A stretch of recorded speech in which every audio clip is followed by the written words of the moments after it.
An exciting day today as we begin a new book, the book of Yechezkel, the book of Ezekiel, an interesting and different book with just it's very, very different, especially the first chapter.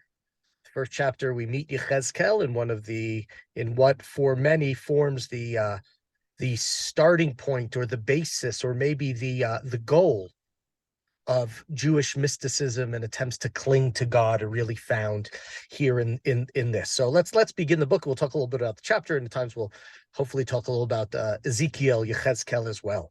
Vayhi b'shloshim shana b'rvi'i b'chamisha lachodesh v'ani b'toch hagola al nahar kvar niftechu hashamayim ve'er'eh marot Elohim. So Yechezkel says it's the 30th year. Now, it's not clear what it means, but 30th year. And the general understanding, the commentaries, it's 30 years from the last Yovel. There was a Yovel around the year 615, 618, or something of that sort in Israel, and it's 30 years after that. And Yechezkel is in the diaspora next to Nahar Kvar. It's not really clear where that is, but he's in the, generally Tigris, Euphrates, River Valley, somewhere in that general vicinity. And he says, Niftechu hashamayim va'er'eh marot Elohim. The heavens opened up, and I saw a vision of God. Now, there are those who comment about this pasuk that generally one of the understandings that at least the rabbis have about prophecy is prophecy really happens only in Israel. So there are those who say, well, it has to start in Israel, with the exception, of course, of Moshe and Avram, who had not been to Israel. And Yechezkel was already a prophet back when he was in Israel, and this was a further prophecy that he received. So it was on the 5th day of the month, in the 5th year of the exile of King Yehoiachin. Yehoiachin was exiled, I believe, in the year 597. And that's an important point, and we talked about a lot about that in the book of Yirmiyah and back in the book of Melachim. So Yehoiachin doesn't... Nebuchadnezzar, the Babylonians, they sort of gain control in the year 609, and Yehoiachin is they don't gain control of Israel, but they gain control as sort of the world power, the defeat of Egypt, etc., and Assyria, and they come, and eventually when they come down to Israel, they take Yehoiachin or Yechonia, and they exile him and the nobles and the leaders of the Jewish people, so that there won't be a rebellion. And that's when Nebuchadnezzar places Tzidkiyahu as king. Hopefully he will be a puppet. So Yechonia and many people end up in Bavel, including, we'll get to his book, not for a while, Daniel. And this was the community back in the book of Yirmiyah, when Yirmiyahu wrote a letter to the Babylonian Jews and said, live there and stay there and pray for the peace of the city, and one day you'll return. It's to these people that he addressed that letter. Okay, continue in verse 3. Hayo hayad dvar Adonai Yechezkel ben Buzi HaKohen be'eretz kasdim al nahar kfar vati alav sham yad Adonai. So to Yechezkel in the land of the Chaldeans, we call it Bavel, the greater Tigris Euphrates river valley. God, the Lord of God, the hand of God came to him. One last thing about this, which is the book of Yirmiyah centers around, of course, the destruction of the Beit HaMikdash, the end of the Davidic dynasty, the end of Jerusalem, we'll call it the first Commonwealth. For Yechezkel, even though he's living at the same time, and this is before the destruction of the Beit HaMikdash, a handful of years before, the most important event for him is not the destruction of the Beit HaMikdash, but everything starts from this group who were exiled to Bavel. That's who he's addressing. That's who he's talking to these people in the diaspora.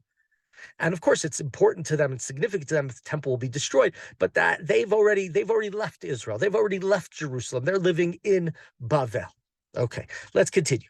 And now, if you can explain this to me, Gei gesundheit. Pasuk Dal ve'ereh.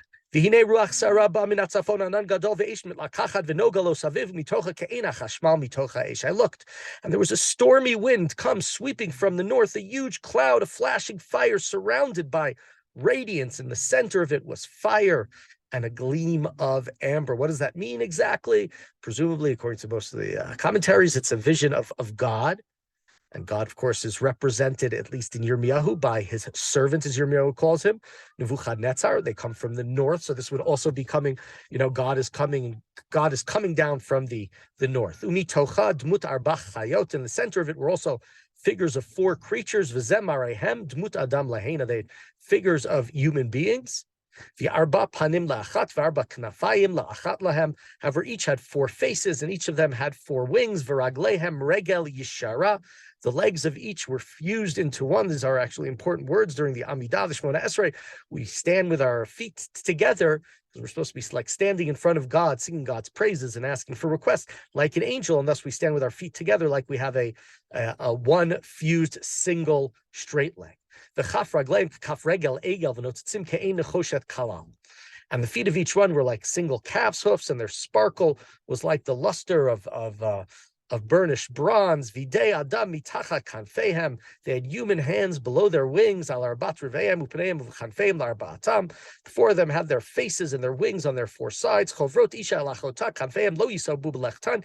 Ish el aver panav yelechu. Each one's wings touched those of the other. They didn't turn when they moved. Each could move in the direction of any of its faces. Udmut pneihem pnei adam upnei aryeh al hayamin. Each of them had a human face. And at the front of each of them, they had four. One had a face of a lion on the right, and each of them had a face of the ox on the left, and each of them had a face of an eagle towards the back. So, there's a face here, the face here, face here. All sides are faced with faces. Don't ask me to explain it. I will happily admit that I can't. And, the Gemara might say that I'm not even allowed to explain it, even if I knew it. Ufneim v'chanfeim prudot nilamal ish shtayim chovrot ishu shtayim nechasot et geviyotei hena. These were their faces as their wings. They were separated above, each had touching those of the others, while the other two covered its body. Vishal ever panav yelechu el asher yashama aruach alechet yelechu lo yisabu b'lechtan. And each could move in the direction of any of its faces. They went wherever the Spirit pushed them, without turning when they move. And this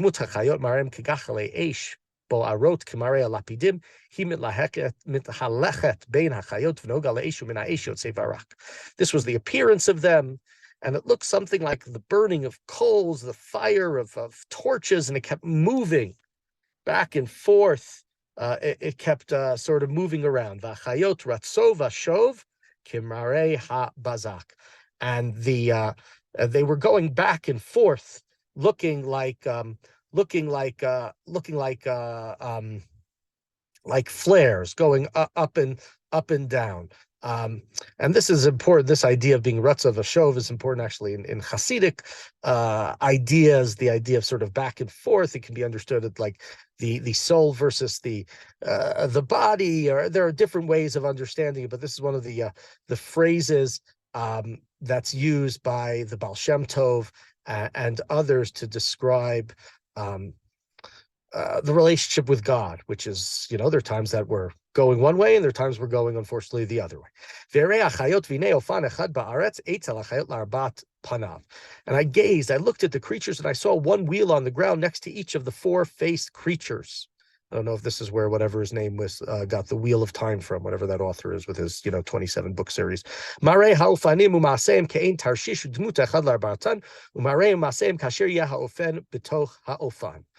And as the appearance and the structure, they gleamed. All four had the same form, and each one was of two wheels cutting through each other. And when they moved, each could move in the direction of any of its quarters. They did not veer when they moved. Their rims were tall and frightening, for the rims of all four were covered all over with eyes. And when the creatures moved forward, the wheels, the ofanim, which I'm translating here as wheels, it also refers to presumably to a type of angel. So, right, we say in Davim, "Ofanim v'chayot hakodesh uvinaseh achayot me'al haaretz yinasu ofanim." And when the creatures were born above the earth, the wheels were born too. Al asher yasham haruach lechet yelchu sham haruach lechet va'ofanim yinasu lumatam ki ruach hachayav b'ofanim. When the Spirit impelled them to go, they went where the Spirit, guided them, and the wheels, or these type of angels, were born next to them. Okay, Belechtam Yelchu V'amdam Yamodu, and we'll comment about it once I finish the chapter, at least some other comments. Uvinasam me'al haaretz yinasu ofanim lumatam ki ruach hachaya bofanim. And when these moved, they moved, and when these stood still, they stood still, and when these were born above the earth, the wheels were born. Udmut al roshei hachayot rakia kein akerach nora natoy al roshei milamal. And the heads of the creatures was a form, an expanse, with gleaming like crystals above their heads. And under the rakia, under the expanse, or under sort of the we'll call it the atmosphere, for lack of a better term, each had one pair of wings. They would extend to each other, and each one, the wings, so would go to the next one. So each of these four images, the wings of them would go, would sort of meet the others. Eshmat kol kanveim kol ma'im rabim kol shadai b'lachtam kol amula kol machaneh b'omdam tarpena kanveim. When I moved, I could hear the sound of their wings like mighty waters, like the sound of Shaddai, the name of God that's used in different places. A tumult, like the din of the army when they stood still, they would let their wings drop. From above all of the rakia over their heads came a sound. When they stood still, they would let their wings droop. And above them was the semblance of the throne of glory that God sits on. And on top of this throne, there was a semblance of a human form. And think back to the beginning of the Torah where God says, right? Let's make man in our image. Now, we obviously don't understand that literally, truly, but here we see that what's highest up, and presumably in a sense representing God, has a dumut, has some sort of similarity, imagery as man. The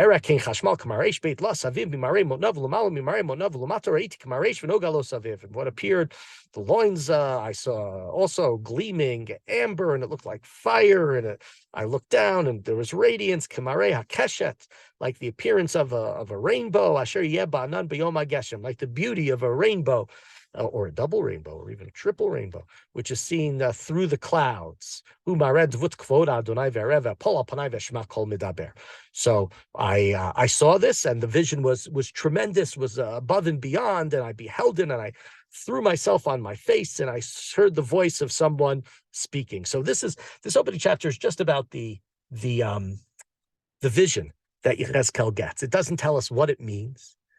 It's interesting to think about in the context of Yirmiyahu. Yirmiyahu also gets a vision in his opening chapter, but he doesn't see God. He sees this boiling pot, right? Yechezkel is not living in Israel. Yechezkel is not going to directly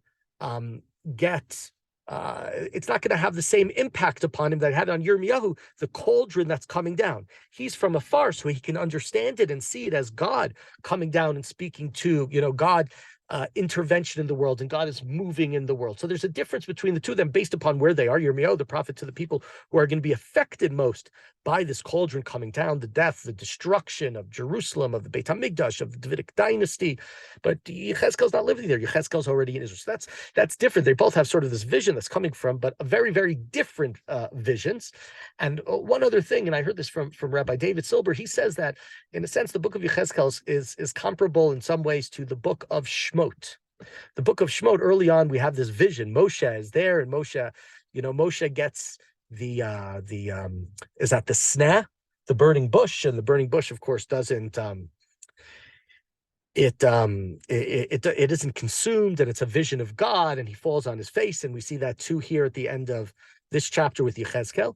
And the book of Shemot, how does it end? It ends with the Mishkan. It ends with the Jewish people building the temple, and Moshe going into the temple is how the book ends. And Yechezkel, the end of the book of Yechezkel is going to be the visions about the second Beit HaMikdash.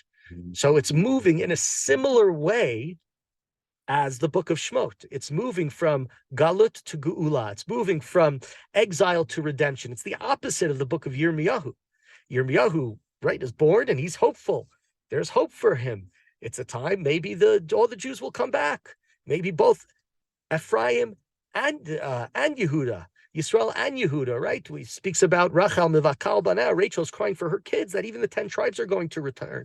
And of course, it goes down and down and down. Do tshuva, submit, you're dead. nothing good is going to happen.